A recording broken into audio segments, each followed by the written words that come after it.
Alrighty, welcome everyone to another episode of the Postcards Podcast. We're here with a couple devs from Playfellow Studios. We got Trace and Stu. Thank you for coming on the stream to talk with us. Yeah, thanks for having us, guys. Of course. And I'm Fonzie. This is Gavin, my indie game dev extraordinaire co-host. He's gonna have to stop calling me that one day. He's a Swiss Army knife of indie game dev knowledge. Really, we could all learn from him actually if we ask him questions. But so yeah, we're super stoked to talk to you about your game with fisti-fluffs. It caught me right off, on Twitter where I could see what was going on, and it looked awesome and chaotic and hilarious. But before we talk about that, I want to get some more information on you guys and kind of your intro into indie, game development, and then eventually how you got into Playfellow. So I don't know if with Stu, if you want to kick it off first. Sure, yeah. So Trace and I went to university together. That's how we met. And we formed Playfellow when we graduated with another associate of ours who he's taking a wedding this weekend. Not his wedding, but so he couldn't be here. Otherwise, we'd have three, and it would be extra chaotic here. But we started Playfellow in 2016, kind of as a passion project, with a lot of momentum right out of school. And at the time, I started working for NetherRealm in Chicago as character artist, Nice. Which was pretty cool. So I got some inside details on that. We put out a game in 2017, the following year, which was technically like our first game, but fisti-fluffs is really a lot bigger. But so I've got some industry experience, and we've been doing Playfellow for about 3 years now. It was design school. SCAD is a design school.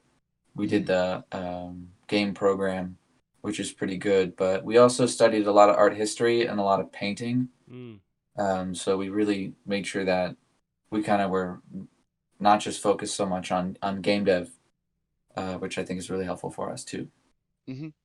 Yeah, just adding to that going to SCAD, Savannah College of Art and Design, we both, or at least I could speak for the two of us, we both went in with like a foundation in just art.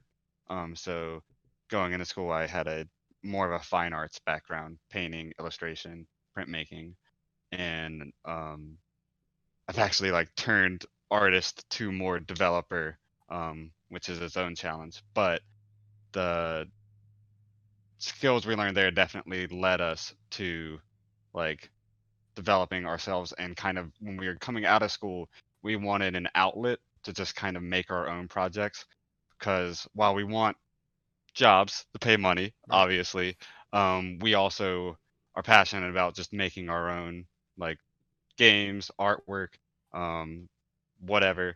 So whenever we wanted to like dive into a project, we wanted to make sure we had like an outlet, studio that we could publish with or like develop with.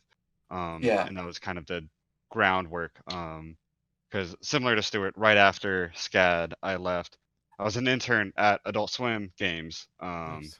and then that kind of forced me to learn a lot about the like actual publishing side and releasing of games and all of the work that goes into it. And then from there, I worked as a contract artist, just for a couple small VR studios, and then moved up to Washington to be closer to more of the indie scene that I saw up here.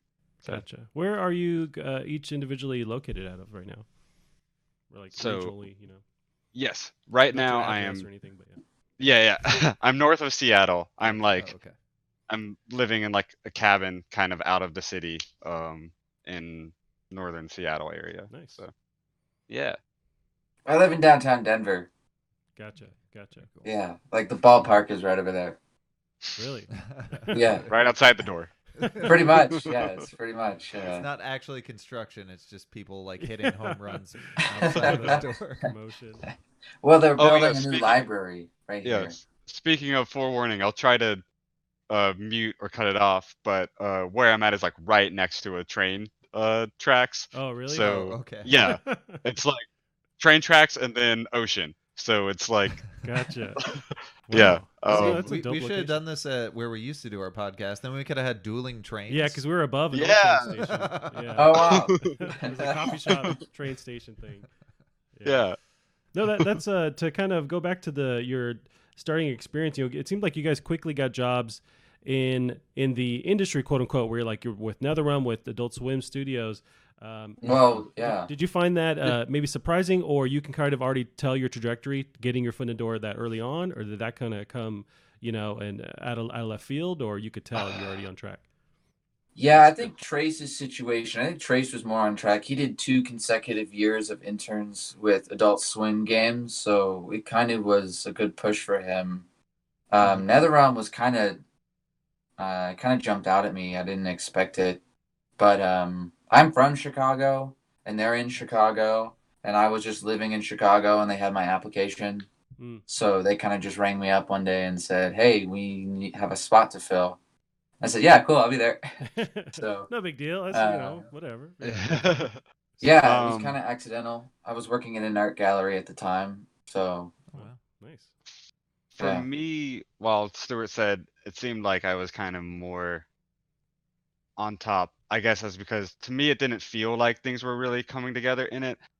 My idea of development, I'm a little bit stubborn. I want to be more creative, and like I get more passion from seeing games that are pushing the industry. And so when I was going through school, kind of towards the end of it, I got kind of like stubborn. Was like, I want to make these kinds of games, and like by these kinds of games, like stuff that I saw Adult Swim making and stuff that I saw like a lot of indie developers making. And so I like pushed. That was kind of out of me pushing myself in, like applying and reaching out, and like I was trying everything I really could at the time to try to like find work that filled my niche of what I wanted to make, which was much smaller than what I saw was like being put up as like job applications. Because while my background was in like making like props and environments, I didn't want to make like realistic rocks or real like photorealistic stuff. Or the truth is, man, nobody really wants to. They just do it because people actually want to buy it. See, that's so you get these people. That's my first thought is, do you think they were shoveling you or kind of guiding you in like what would be more like AAA, or just like what's the popular kind of side of the industry? Definitely. And kind of, reacting to that's that. A big focus of the school is, well, right, a school's a business. Yeah. So it wants people coming in, and so it says, okay, well, we're going to take our students and we're going to push them in a direction where there are jobs. So we can put on that piece of paper that says these amount of people that graduated this year got jobs. Yeah. So what Trace was saying earlier, he was definitely giving pushback because the jobs that they were training us for or getting us ready for were the job that I had. Right. AAA artists working on characters, superheroes for games. Like, that's what the industry is hiring. That's what they're hiring interns for. That's where they're hiring at their base level. So, it was...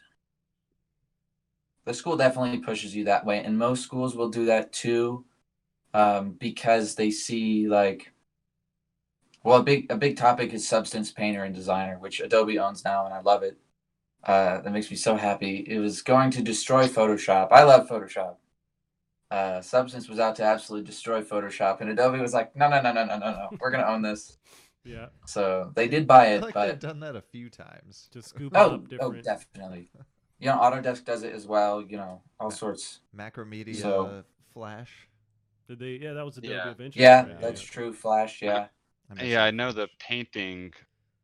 I forget the name of the original program, but the painting features in Photoshop now were just cannibalized from another painting program like when I was a small kid. Yeah. But, so I mean, we should have expected it, but the point is, the schools now they teach those programs really heavily. Those like, these are your AAA tool bag. You need to learn these so you can do this.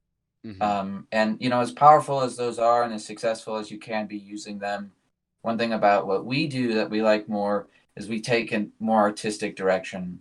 You can use Quixel and you can use Mega Scans, and it's like they look picture perfect. They're from photos. They're really, really great. They're going to make your stuff look really, really good. But it almost removes a lot of the artistry from creating this content. And now it's like, how much of this really photoreal stuff can we just make really, really, really fast? Yeah. So, And yeah, I mean, the industry will burn you out pretty quick on that because it's like, oh, you have 50 rocks to do this week. And like Trace was saying, I don't want to make rocks. yeah. Guys, but Uh, rocks. Nobody I wants don't to wanna make make them. rocks. But rocks. Exactly. So, I mean, yeah. That said, like there are tons of very, very talented, and it takes a lot of skill to That's make true. assets at a AAA quality. Yeah. That said, for me personally, having a background in illustration, I wanted to take a lot of elements that I saw in illustration that I had already built over years in like painting that I wanted to like bring into 3D, and looking at like that route to try to make a portfolio for AAA companies, it would be like, all that skills it's useful, but you're just going to be using completely different toolkit. And I was like, no, I Yeah. want to keep using my knowledge and Yeah. build on it and iterate and make cool things with it. Yeah. But Yeah, it's like almost Kind like trying to force the wrong Lego brick mm-hmm. to work. It's like, no, that's a mega block. Yeah, Hey, it's not Hey sticking now. anything. Hey, still counts. So Yeah, then- okay, I guess. You just gotta use less imagination. It's fine. So okay, then I kind of imagine like with Playfellow Studios, it's almost a reaction to, hey, we want to really take control of the creativity and forge our own path. It seems like that was the transition into that. Yeah. It really is a manifest of an outlet for our creative space. Mm-hmm. We're just one of the things we love. Trace and I always grew up playing video games. We have Nintendo games, Pokemon in our pocket. We spent countless amounts of time playing those games, and there's a big inspiration there too. So when you grow up in that environment and you get the opportunity to go to university where they offer a program where you can do that, it's almost like a no-brainer. So, right. Yeah, I mean, I'll be honest, I wouldn't be making games without Trace. He and I met in a certain time, and it was like, he goes, oh, they have a games program here. I go, they do? Yeah. He's like, yeah, I'm going to do it. I said, well, okay, awesome. see how it goes. So, and the glove fit pretty well, so here we are. Mm-hmm. Yeah. Here we are, yeah. Nice. Now, you kind of mentioned, you were, Tracy, you were looking for programs like Adult Swim. Yes. Just because you want to make art your own way. I noticed with the games Yes. on y'all's website, it certainly, the art style is completely different for the main three I kind of saw with the shark game, the racing game. And is that sort of something when you set out to come up with the next idea you guys are going to make, you're just like, all right, we got to completely separate it from the last one to just completely different game? Or is that just something that happens, you're out designing it and it just fits? Definitely it happens more just as we're designing it. Okay. We're not actively trying to like make each thing like to be completely separate. That said, like it's trying to find styles to fit the game as well. So for fisti-fluffs specifically, one of the big reasons why I pushed like the idea for mostly very, very flat shaded aesthetic onto it was like the game itself is very chaotic.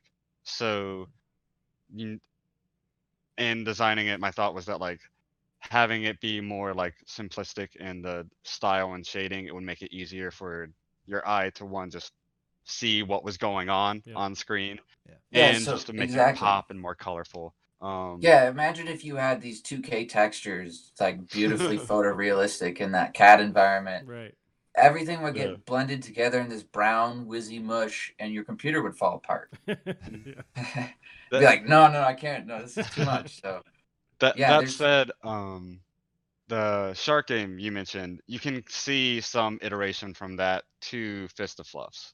Like visually with the kind of the art style a little bit. Yes, exactly. So Mako has a little bit more like general texturing that's going on in the environment. So like the rocks and the sand and just the general environment textures, there's like more detail to everything has its own texture map in Mako.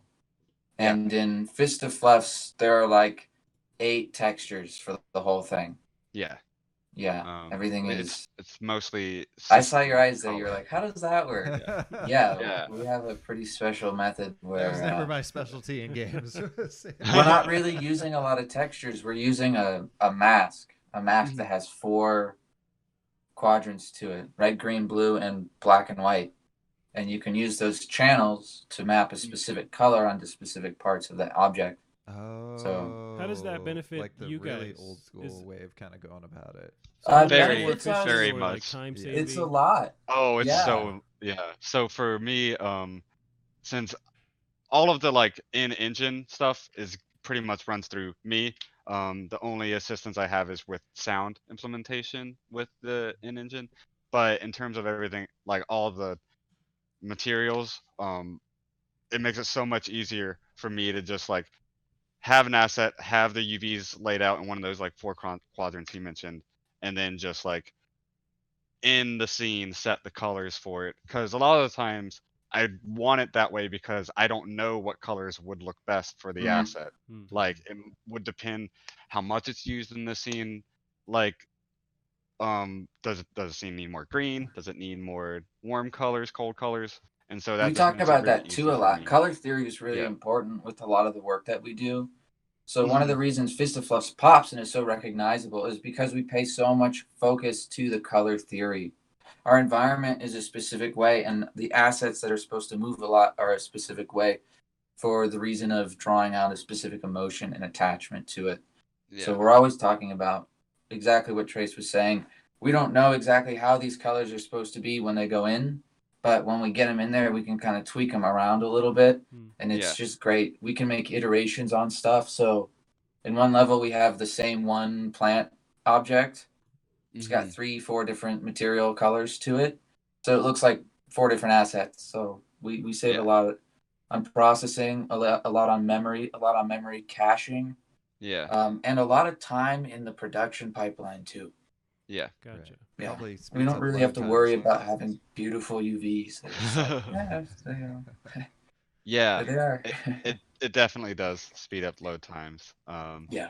And something that like kind of it's almost necessary in some ways because as you can imagine, it's being very heavy physics based.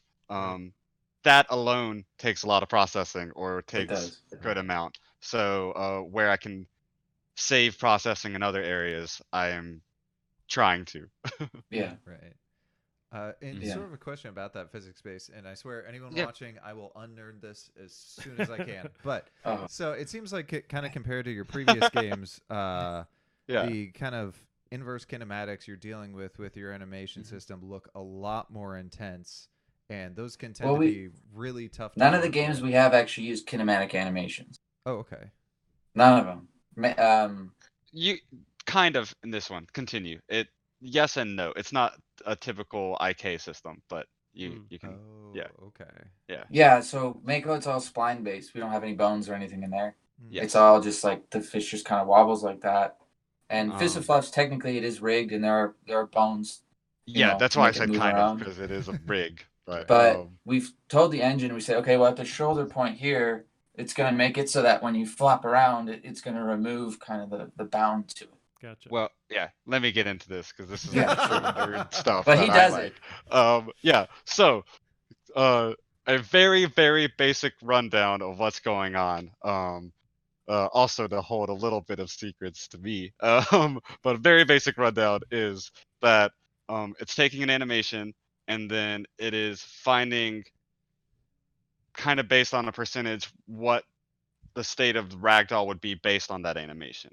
So it's lerping between a full ragdoll state and a fully animated state, pretty much at all times. So when you stand up, I increase that or decrease the amount of like animation that has control over the model. So when you stand up and you're flopping around, it increases the amount that it allows it to go outside the bounds and ragdoll. And in addition to that, there's also a controller to rotate the pivot point for the spine. So that is kind of like more traditional IK system where based on the stick movement, it rotates the spine of the cat so it wobbles. But then to get the max wobbly effect, it's decreasing the amount that, or increasing the amount that it's allowing the ragdoll to go outside the bounds of the original animation. If that makes sense. We could illustrate it, to I me, suppose. but I have no. Yeah. Just we a could simple animate gamer, it. but yeah. Yeah. So imagine just like the cat standing up on its legs, and there's like a 0 to 1, and then as you go to 0, the cat is a full ragdoll on the ground, and then when you go to 1, the cat's full standing up in the normal standing animation. That is how it's interpreting it for this specifically. Yeah. Yeah. So we basically say, okay, well, 0% or 20%, yeah, or 100%. So the question with that just popped up is, so since you essentially have these two pseudo states, is it theoretically possible for you to render the constant ragdoll for this cat? Yeah. No, it happens. I think ragdoll all the time. It was a bug, but it's totally something that if I'm not handling the states properly, you could be controlling and just running around, and the cat is just ragdolling, like trailing behind the character where it should be. Sounds hilarious. But yeah, that's part of what I'm trying to do with make it the illusion of it working as a proper floppy cat. It's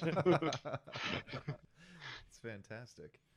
Yeah, I wonder with since this is kind of, it's a physics based party game with the cats involved, was there a lot of trial and error with kind of making sure it felt right with the physics and the gameplay, and you don't want it to be too wonky, but also the wonkiness helps with the character, with the fun aspect of it? Was there a lot of tweaking, and did you kind of like hit the feel for it right off the bat? Definitely not right off the bat. I think we sent a video of there are a couple the of then and now. Yes, I have that. Yep. So that you can see the like first prototype versus what it is now, or what it was at the demo. We're continuing to make updates to it. Yeah, there's a great little video in there too. It's like a 6-second GIF of one of the cats getting hit, and then it bounces from wall to wall and shoots off. That was very early. So, but it's the Smash Brothers bouncing off the wall until it goes on you blast off.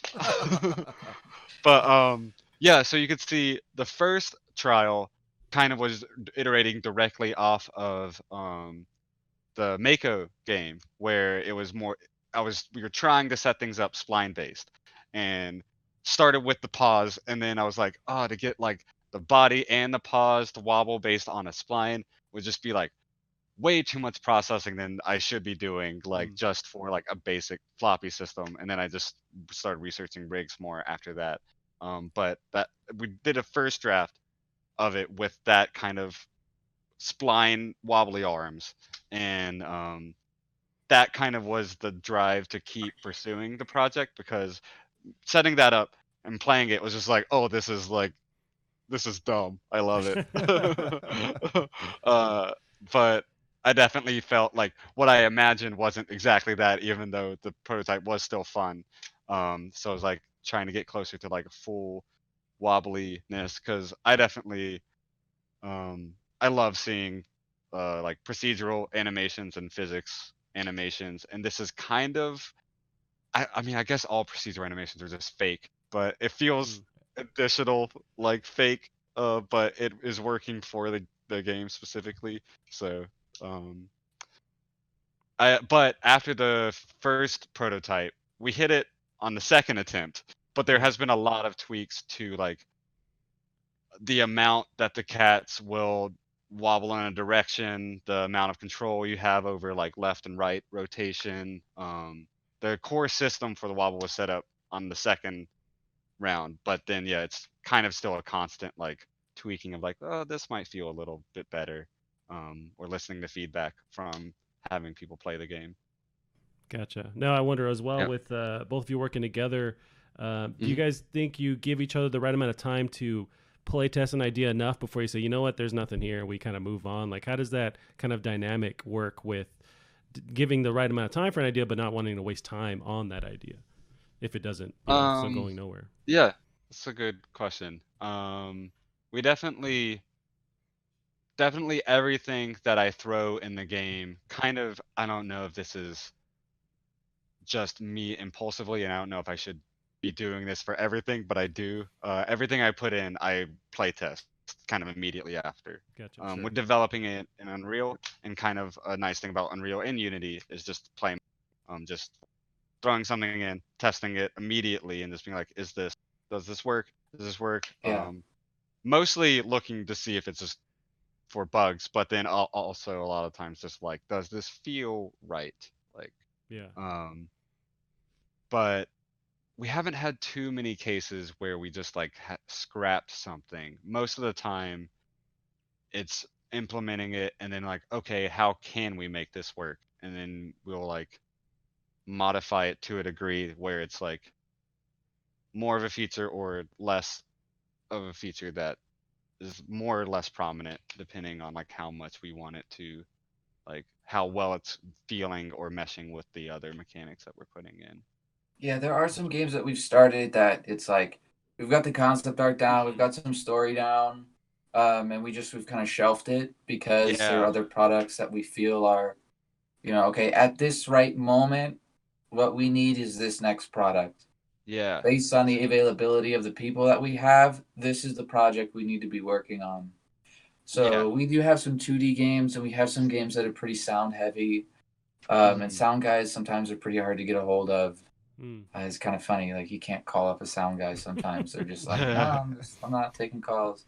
They're loose animals. They're off like trying to make sound effects with a pine cone and something. They're gonna. So they got their phone on mute, I think is what it is.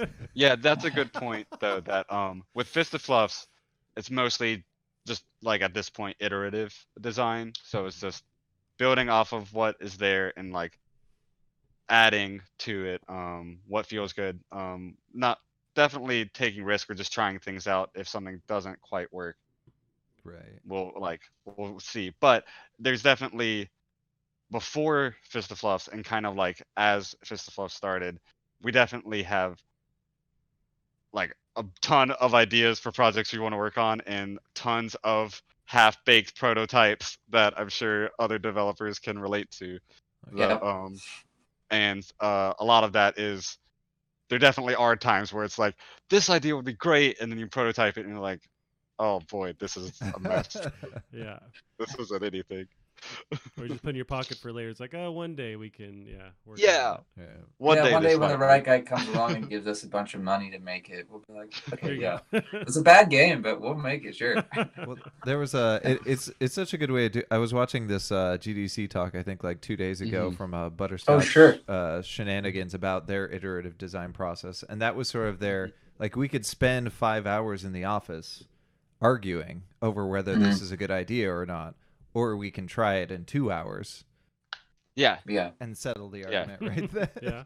Yeah, exactly. And with as much time as we've spent on it, and I want to continue spending on fisti-fluffs, that's kind of the core of the design philosophy with making it, is to make it in a very like approachable way, I guess is a good word. That while there's a perfect example recently.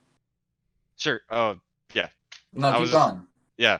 I was just adding that, like, while there are a lot of moving parts, literally, but while there's a lot to the game, there's we want to keep it so that it's very tight and that it's just easy to like add on to, try something, add like a level. We could just quickly add a level, see if this level's fun working, add mechanics, etc. Yeah. So here's the perfect example that came to my mind. We were about a week away from putting out our update that came out last week, so this is about 2 weeks ago. And we were like, okay, next thing that's coming is the backyard environment. So we were, we made a mock-up with clay render, and we were talking about what we wanted to do. And all of a sudden, Trace goes, what if it was snowing? And we were like, okay. And he goes, well, he says, what if we can get a snow volume where, you can walk through it and leave prints in the snow? And I was like, Pixar just did that like last year. Like, for Frozen in 2015 or whatever, and it was a big deal. Like, there's no way. And he goes like 10 minutes later, he's like, I found something I could build on. All right, well, let's see what you can get by like. This is like Friday night, you know. Our art launch is Thursday the following week, so we got to do all this stuff in a week.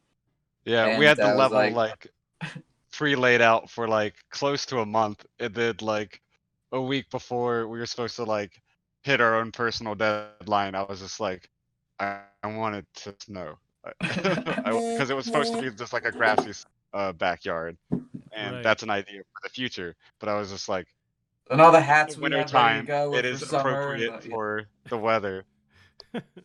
Let's try it. Yeah, and it came just together. Red Dead 2, and you're like, man, that that realistic tessellation they got with the I want mud, it. we can do it. Yeah, That game needs this. Yeah, it's pretty interesting how that all worked, but we won't go too much into it. But it works. Gotcha. Yeah. No, that's great. And it works. It's a great, it's another conversation where it's with other indies. I imagine you still want to have some perspective on. You can keep adding stuff or keep, manipulating and improving, but you want to have some kind of like end goal or approachable, endpoint in mind with releasing it. You still want, that's the whole goal, is to get it out there. Yeah, I guess it's kind of a way of predicting or like trying to get on top of like scope increase, so that like if we keep everything manageable, the core, we're allowing ourselves a like wiggle room for the scope to increase a bit. Right, that's absolutely true. Yeah, like we want to like the core systems are set up, the base of the game is easy, and we've set it up in a way where it's like easy just to throw new assets, new hats, new levels, new hats, new cats, modes, levels, bam. blah blah blah. The cats and the floss it's dance ready now. to accept. Yeah, emotes.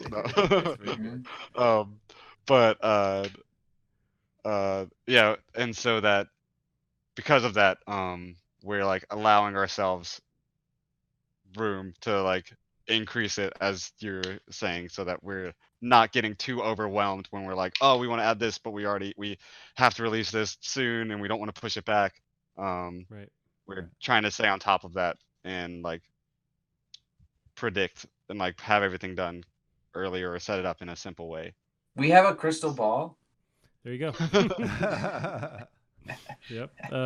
Now I'm curious. You guys have really good heads on your shoulders, and it seems like you're really already doing this well. But do you have advice on how to advertise your game and get it out there for other indies? So you have the type of game where I see it immediately, like I can tell what it is. I'm on board. You want to retweet it. I want to retweet it. Sure. I want to live in that world. And so, like, what have you found with marketing, with stuff you've learned along the way with getting more eyes on your game?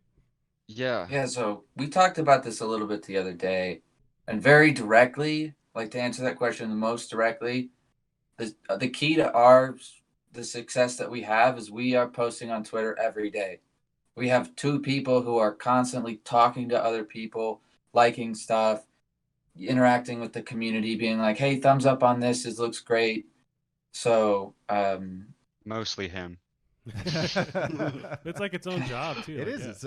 Yeah. It really is. Yeah. So it's the first thing I do when I wake up, every time I'm on the toilet, and every time I'm just sitting there not doing anything. It's just So yeah, and then my biggest recommendation is essentially just start releasing stuff and start you just gotta do it. For lack of a better word, like just start sharing stuff you're working on. I know for a while, like I'm kind of a perfectionist with my work, and I'm very protective of what I'm working on because I want it to look really good. But at the same time, I have to like release a lot of that, and like I have to get over my own anxiousness about showing stuff that I'm working on, because I know that like you just have to get over that. You have to like show what you're doing. We're a small team. I don't think people are expecting these giant games from us, but we just start sharing, and like that's the only way that people are going to see it. So a good perspective of that is we started our Twitter page in 2017 when we launched Mako, and we weren't really as active, not nearly as active about it being on the Twitter end. of it, and we didn't have really our website finalized. We didn't have. I mean, that's so important too. Is having all of your social media really, really locked in. So you got to make sure that you actually have the accounts, that they're active. Everyone that needs to be able to use them is using them and can use them. And a lot of times for us, it comes down to, I think pipeline's really important as well. So how we actually are producing the stuff to go out for people to see and making sure that it follows the standards that we have set. So exactly like Trace was saying, we want to make sure everything's good, and we do a review process for everything. Like, you won't accidentally see something that either Trace or myself haven't already reviewed or said it was okay. It's not going to happen. Gotcha. Yeah. So yeah, are you we do have, it's just Trace and I really. We have another guy actually who owns the company with us. But he's not doing the same amount of time that Trace and I are on this product. Gotcha. But we also have, gosh, we've worked with countless people over the years just on stuff, and like, you won't see anything they did unless it got reviewed. That goes without saying. Yeah, that makes sense. You're gonna want to control, what's coming out for sure. Yeah. Are you noticing any other? You mentioned Twitter, and I feel like that, as I notice more and more, that seems to be the norm. That's where everyone is getting their stuff out. Are you noticing any other rising, platforms? I know Discord is huge too for building that community. Yeah. But is it kind of really the focus is on Twitter? It seems. At least for advertising and that kind of thing. For us right now, yes. I've seen other companies successfully use other platforms. Reddit being a big one. Sure. Right. Especially for like building it or the sharing stuff if you don't already have a community. But and we haven't dove into that much. Similarly, we're a small company. While we want to release stuff often, we do want to stay focused and not overstretch ourselves too much right now, which is why most of the focus has been on Twitter. But Twitter, Instagram, Facebook. Yeah. Twitter's TikTok out yet? of those three. I will share some metrics with you, though. Not actual figures, but we launched our game on itch.io just before Christmas. And, although we were rolling out the Twitter and we just hit 600 followers today, which is, for us, it's a new record, which is cool. But if you go on itch, you can see who views your page from what service. Nice. It's 80% from itch. Yeah. Really? Yeah, definitely. Yeah. Itch's own marketplace definitely has led to the most downloads or the most actual traction on the game page itself. Yeah. Gotcha. Twitter definitely is better for just Twitter's next. discussion. Yeah. And Twitter is like a big influencer and people get directed from there often. But definitely Twitter's definitely more for the actual discussing the game. And showing updates and stuff like that. Now, when you say itch as a platform, you're getting most of your views from that. Do you know at all whether that was, I don't use itch nearly as much as I used to. Do they kind of have like a front page where they're putting projects on that they kind of like? Yes. Getting views. Okay. Yeah. Yeah. There is kind of like a marketplace page. It starts with the popular projects, which is kind of like influenced by when it came out and how much recent activity I've been on the pages, downloads, views, and then you can search based on number of tags, like party game, cats, but then there's like action, adventure, RPG, etc. All sorts, yeah. They have a way to kind of search. It feels kind of like a mix of just like a Steam's marketplace and I guess if you like forums, just like a mod forum, like game forum or something where you can search by category. It's a little bit straightforward. It's like the Nexus mod for indie games. Yeah. No, it's definitely. That also reminds me with that same idea of community. How involved are you, and what would your experience be? Lately with the indie dev community, are you guys Do you experience, going to game jams, or really just kind of locked in working on these projects, or have they kind of helped you in the past, leaning on that dev community? Like how are you guys involved in that lately? Yeah. So I've been moderately involved in the community in Seattle. I don't think I would say like lean on them or that they've like pushed like I guess I'm trying to think of the best word. Because like they didn't directly influence the development of fisti-fluffs, right. but it's still a very, very active and great community, and I've only had positive support from the community up here and community online. So, Awesome. yeah. And then yeah, that's one of the things. I do a lot of mentoring and a lot of like one-on-one with people. People who are like, "Oh, I've never put out a game before. Like, I don't know what's going on." I kind of look for those people, and they'll say, "Oh, I'm thinking about doing this, yada yada. It's the only game engine I can get my hands on." And I'm like, "Well, there's these other game engines, and here's what's good about them, and here's why this one works, and how many people are on your team. Let's talk about how you can manage your team a little bit." So, and I do a lot of like Photoshop tutoring too. So people are like, "Hey, how do I do this?" I go, "This is how you do this. Here's a video." I started doing that for Maya recently. I don't have much for Unreal, but I have definitely some tutorials. But there, in the same vein of that, there's so many people that I lean on so much for in a different part of the indie scene, where like the guys who make the YouTube videos, those guys are huge for us. Anytime I have any question about anything, I look it up on YouTube.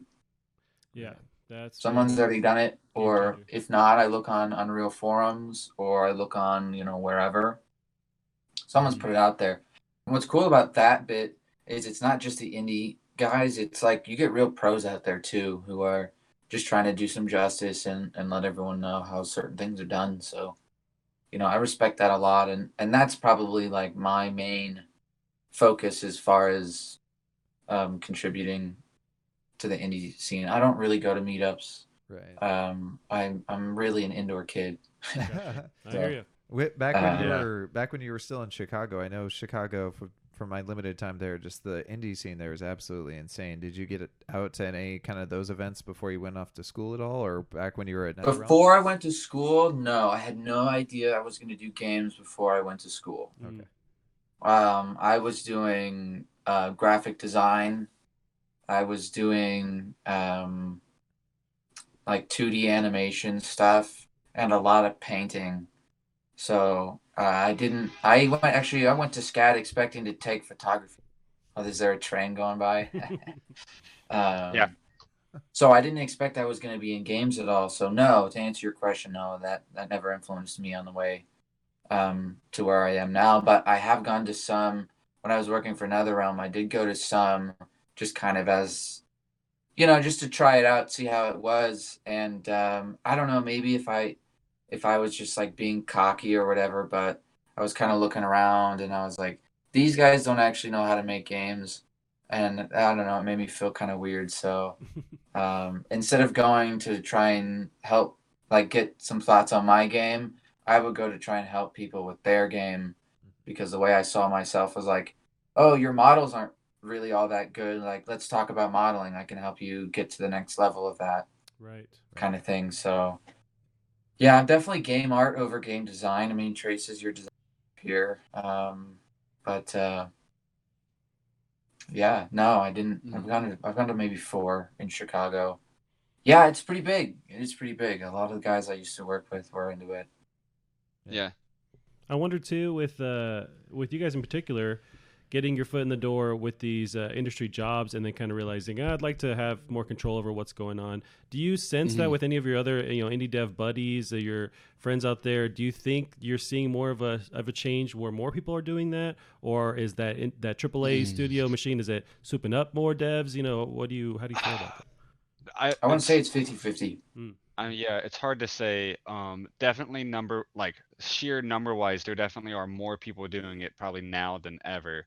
That said, metric wise, like I don't know percentage of people, Sure. like if that has shifted much over the years. But yeah, I wonder if yeah, devs out there just getting kind of, I don't know, turned off, or they're just kind of realizing maybe this isn't what I want to put my energy towards and have more. It's hard.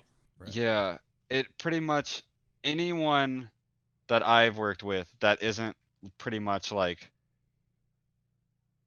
set on doing a style that the company they want to work for is doing feels similar in that it's like some sliding scale of like I want to have more control over my own projects to like as long as I'm able to make my own art on the side or something. Right. Yeah. A lot of Somewhere people in I've worked between with, there. they get a little like, they get tired during the day. They Mhm. go into the office, they're working in Maya, they're working in Unreal, they're working in ZBrush, they're working in Photoshop all day.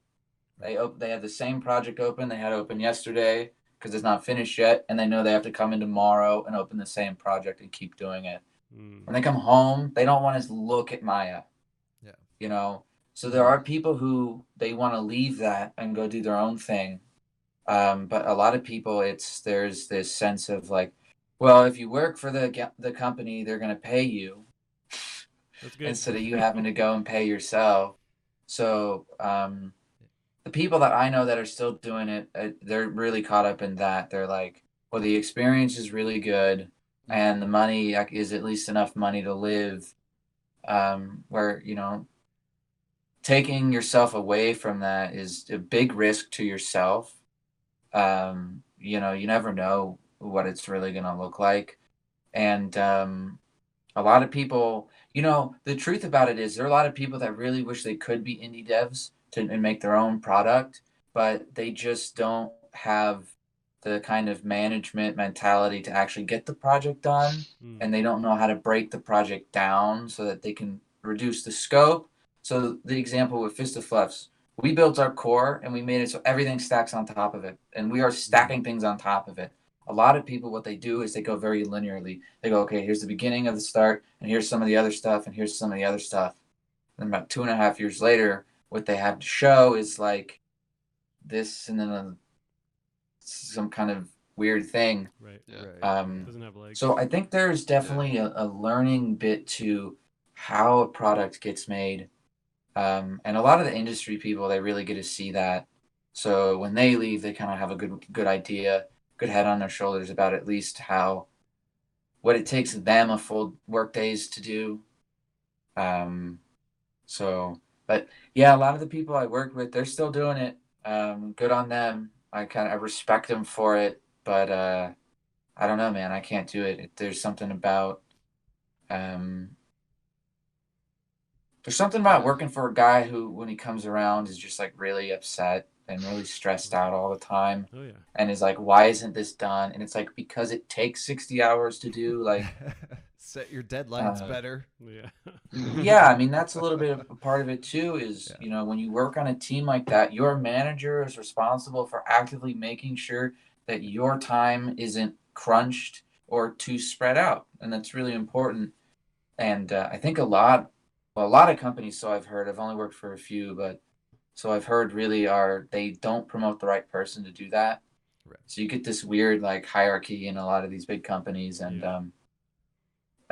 products get done and things get shipped and things get cut and people waste their time, but they still get paid. And I think for a lot of people, the face value of it is, well, I would love to take the turn and go do indie, but who's going to pay me? Yeah. No, that's a reality for sure. Yeah. Yeah, that's what I find so interesting about this time, lately with the whole indie dev scene. There's now so many more options.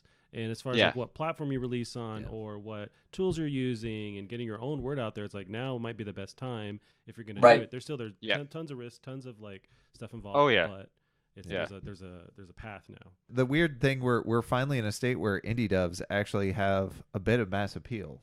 Like I know non-gamers who know about, although I can't believe you didn't know about it, the Getting Over It with Bennett Foddy. I know non-gamers that will post Goose Game memes till dawn. Yeah. Like it's finally getting to this point where we're getting this clout that previously only Madden and Call of Duty were getting. Right. Yeah. So it's strange that oddly enough the indie apocalypse is almost a good thing at this point. Yeah, definitely. Oops.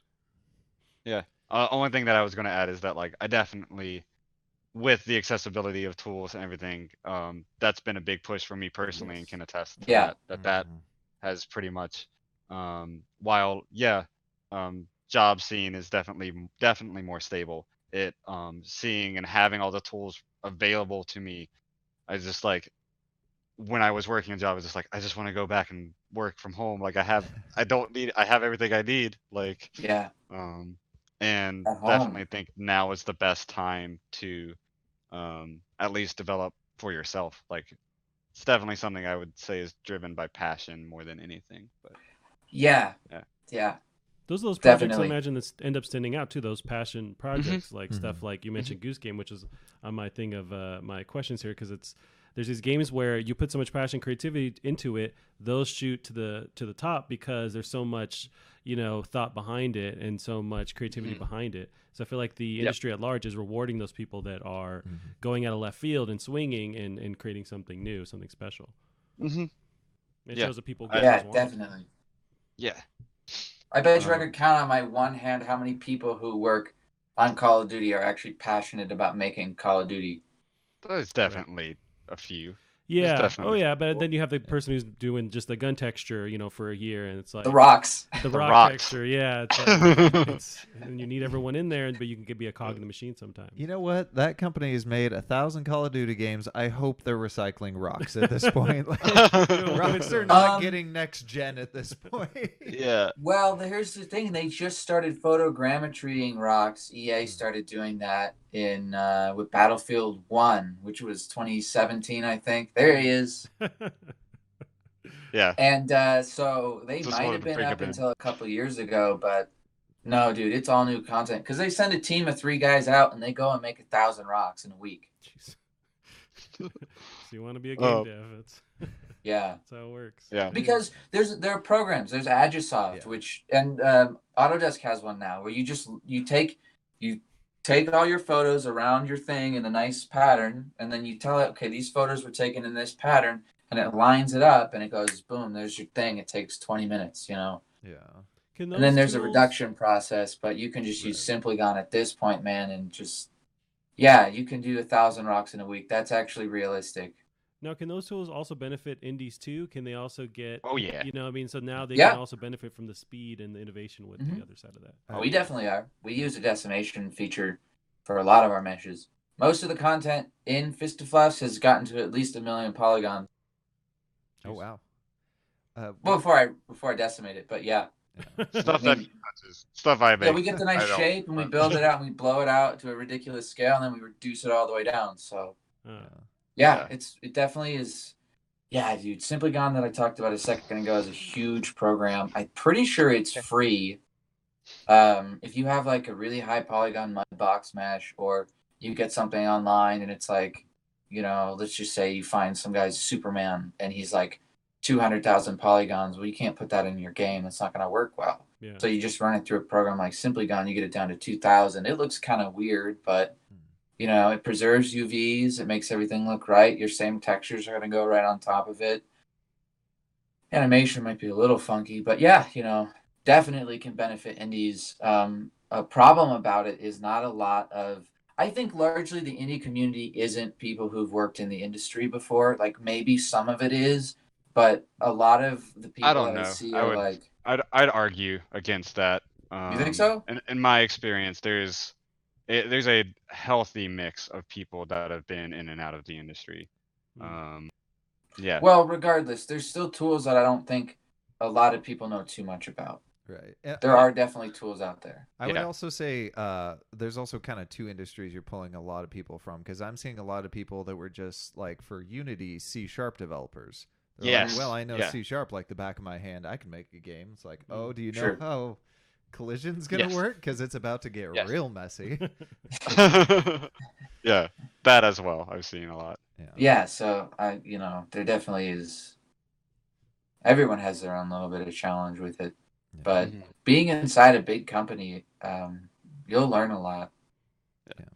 definitely. My Hopefully these advice answers are to helpful people and not too who long-winded. are trying to do it is to get a job inside the industry and see what it looks like actually inside. That's that's one of my thoughts. I think it benefits indie devs who are looking for that path to experience that, to gain a knowledge, and then if they keep going, cool, and if not, they have that tool set now to use that, apply that to their own studio, their own projects. Yeah, if you can do it without getting burnt out. That's a whole other aspect of it too. Yeah. Also, my modifier to that would be try to do that, and if you aren't getting a job, just start doing it anyway.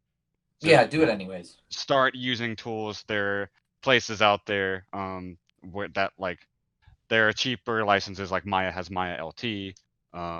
There are like more commercially viable options to use a lot of these programs. Or there's Blender. There's other tools to use. Blender's really cool. Yeah, and so I would just recommend start making projects and for like skill sets you want to know, or definitely be learning what you want to do.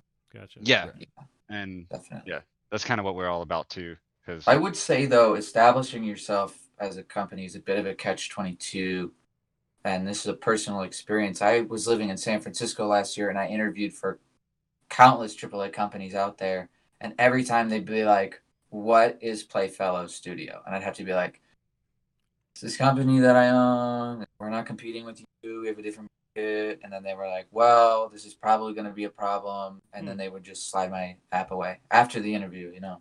Really? And I wonder why there's any conflict. Non-compete. They don't want me coming in there and learning a bunch of stuff and then taking it and then going and doing it and then making money they wouldn't make. Gotcha. Yeah.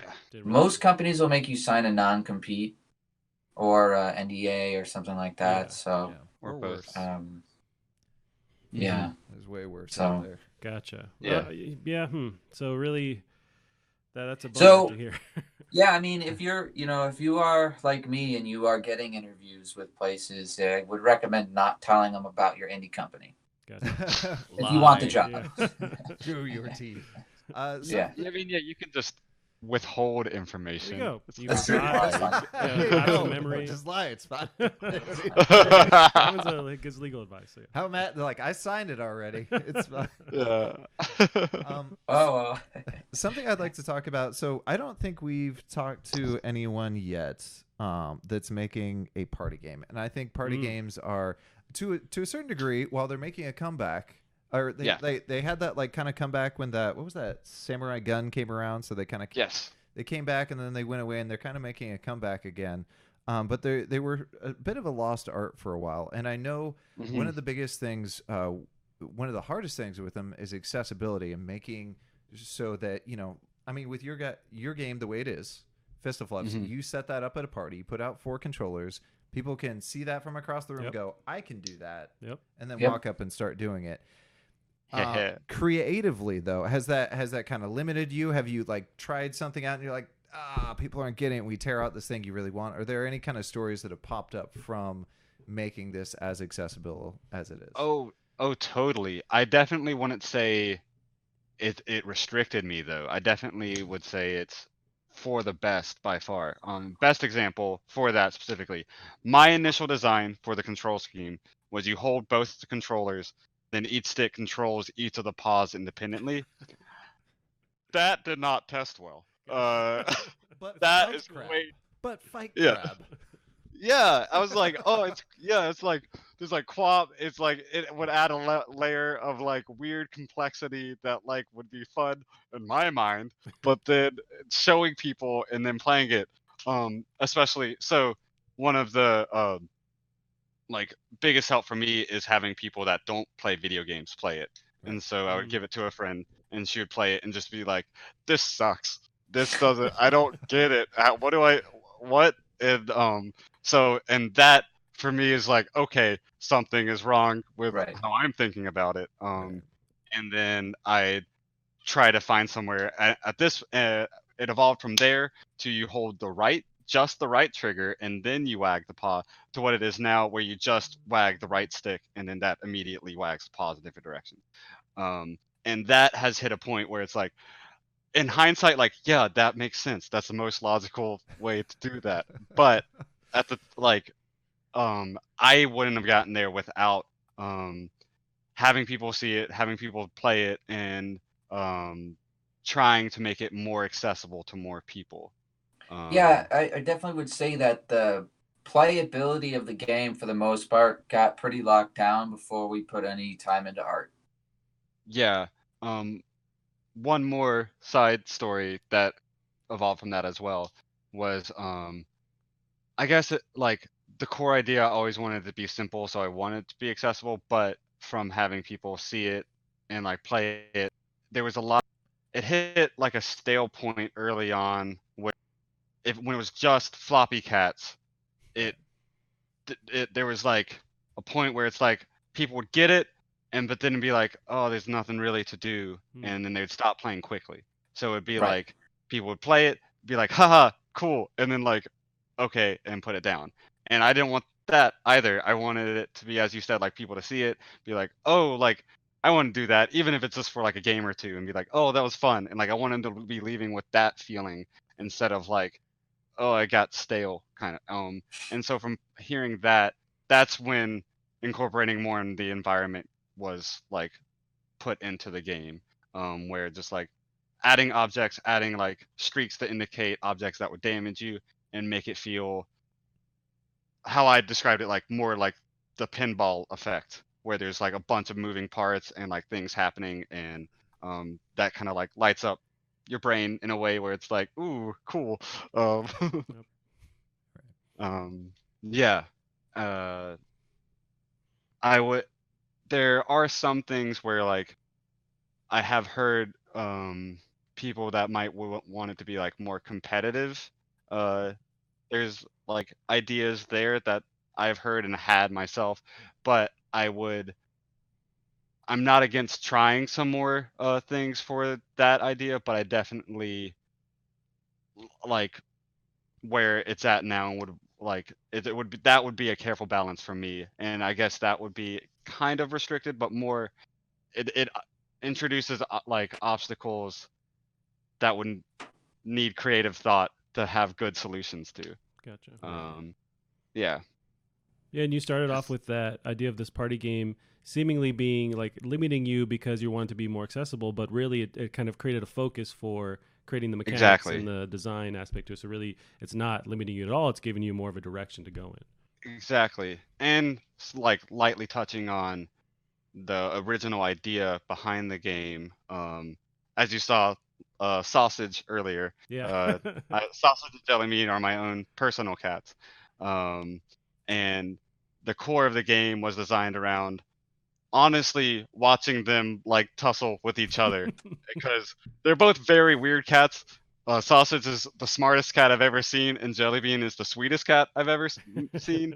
But at the same time, Jellybean is the one who instigates fights with Sausage all the time, and he's kind of cross-eyed, so he's like wobbly. But at the same time, Sausage, while he's smarter, doesn't know how to fight, so he just like flops over and like flails his body around. And then, so you're just sitting down taking notes, watching them fight. Like I could. Yeah, I was just like, because I don't want to like condone or like be like, oh, animals fighting, but it's just like they're just playing with each other, and it's just like they're so weird, and just like seeing their weird interactions led me to a point of being like, oh, like that's really weird and entertaining. That would like capturing that essence and putting it into a game was the initial idea.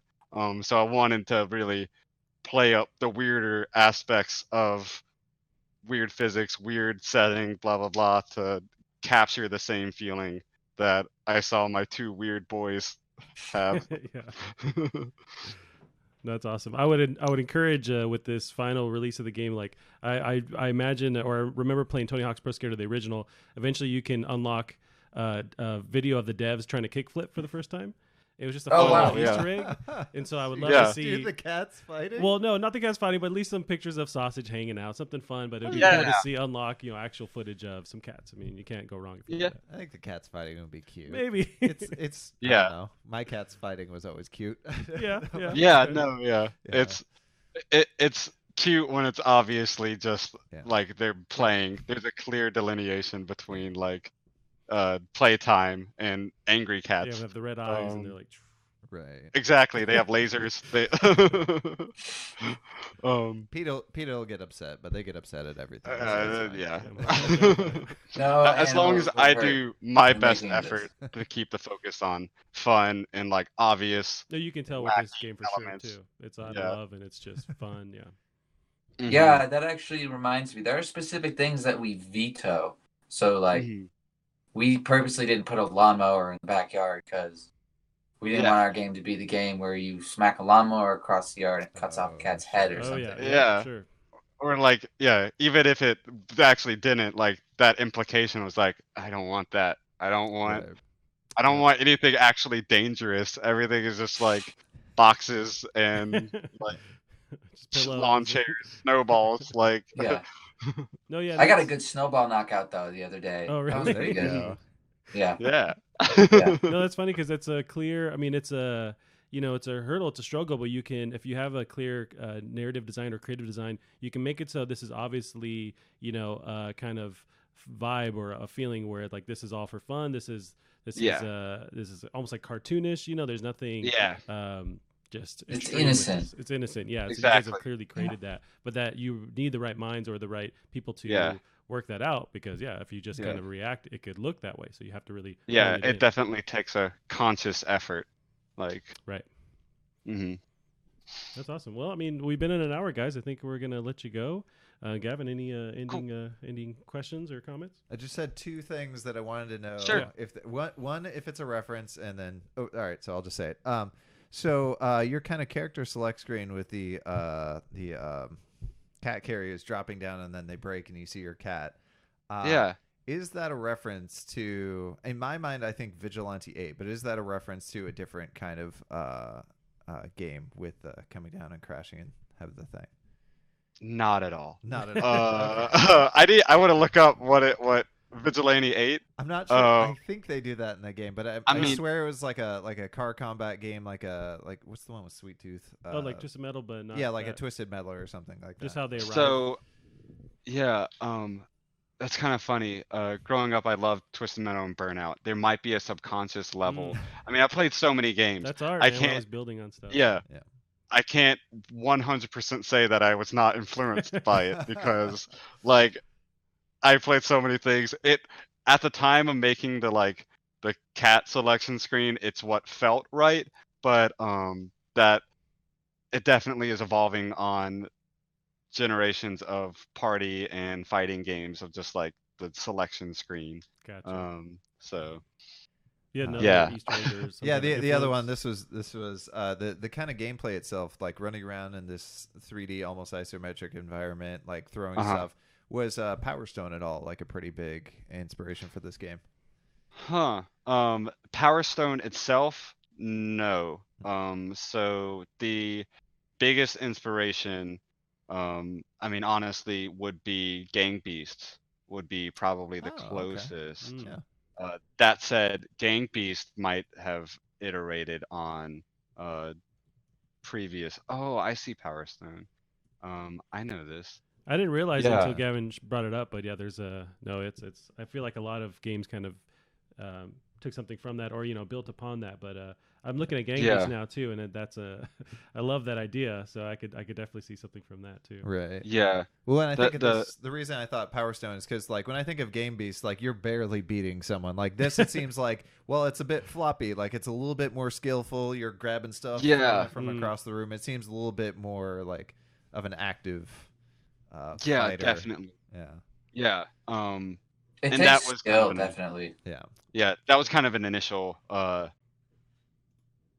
this design choice that was made because like I'd love because games like Gang Beasts is kind of what inspired me to make a party game in general. And so starting from the initial concept, but then like seeing like, oh well, I can't like obviously just the setting, the characters, like it couldn't play the same way. So and having it, and honestly, something like Power Stone might be closer to the core idea because I wanted to keep it like, at least for like the demo, what was initially shown, like a very simple like gameplay mode. There's other gameplay modes that I want to add more weirder or like more unique elements to, but for like showing it off initially, it was like a simple, straightforward, tried and true mode that people are familiar with that shows the weird, wacky setting in a good way. Yeah. Nice. Awesome, guys. Well, we'll end Short it there, answer, no. Yeah. You're 0 for 2 on those. I'm so wrong Yeah. today. So I want to make sure we can plug the game itself and Playfellow Studios or Playfellow Games. So you're on Twitter at Playfellow Games is where they can find you. That's correct. Awesome. So they can find you at Playfellow Games, also playfellowstudio.com, and the demo is live for fisti-fluffs. So that is on itch.io right now. Yeah. That's correct. Yeah, and if you go to fisti-fluffs.com, you'll go to the web page for it too. There is a download link as well, which will bring you to the itch. Awesome. And it's got all the GIFs and all the demo trailers on there too. So kind of all focus there. Yeah. I love it. For anyone that plays, please reach out with feedback. Where I'm quickly ramping up development for this to be a full release on other platforms. But awesome. No, I can't wait. Nintendo Game Boy. On the Sega Game Gear. Very I can't wait. The game looks awesome, so I'm gonna definitely keep an eye on it because it looks great. So cool. So another little quick thing, we are on Patreon too. We have if you want updates going forward, our lowest tier will give you the latest updates to the game.